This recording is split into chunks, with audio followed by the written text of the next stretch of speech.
छोड़ो यार, वो जो सचिन यूज करता है एमआरएफ वाला बैट, वो कितने का होगा? एमआरएफ खाली टायर बनाता है। वो सचिन को पैसे दिए जाते हैं एमआरएफ का स्टिकर लगाने के लिए अपने बैट पे। जो प्लेयर अच्छा खेलता है लोग उसे पैसे देते हैं स्टिकर लगाने के लिए। ये सही है.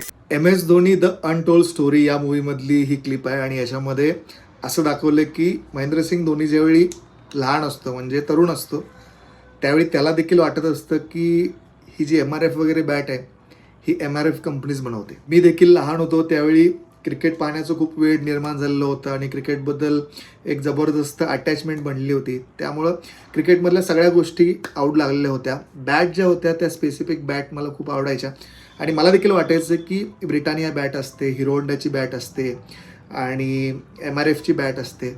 नंतर समजलं की या सगळ्या कंपनीज आहेत त्याची जाहिरात हे खेळाडू करतात आपल्या बॅटवर.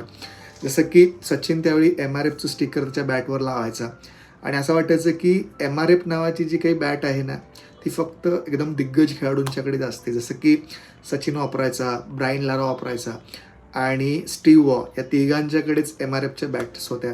नंतर मग आता विराट कोहली वगैरे वापरतो. ब्रिटानिया कंपनीचं स्टिकर तर बऱ्याच क्रिकेटर्सच्या बॅटवर होतं. जसं की राहुल द्रविड होता, लक्ष्मण, कैफ आणि वीरेंद्र सेहवाग हे सगळे ब्रिटानिया बॅटने खेळायचे. त्याच्यामुळं ब्रिटानिया बॅटची पण लय हवा होती त्या काळामध्ये.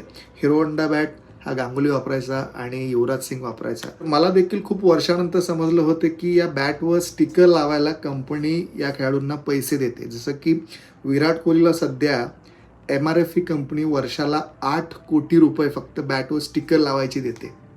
विचार करा. तुमच्या देखील काही आठवणी असतील बॅट्सला घेऊन. म्हणजे मी ज्यावेळी पहिली स्वतःची बॅट विकत घेतली होती मला आठवतंय कोल्हापूरमध्ये मी बाबांसोबत दसरा चौकामध्ये बॅट विकत घेतलेली होती. CPRच्या बाजूलाच तिकडे दसरा चौकात बॅट्स विकत बसलेले ते नेपाळी लोक असायचे आणि त्यांच्याकडूनच मी एक रिबॉक कंपनीची बॅट घेतली होती पहिला आणि ती बॅट मला खूप आवडायची.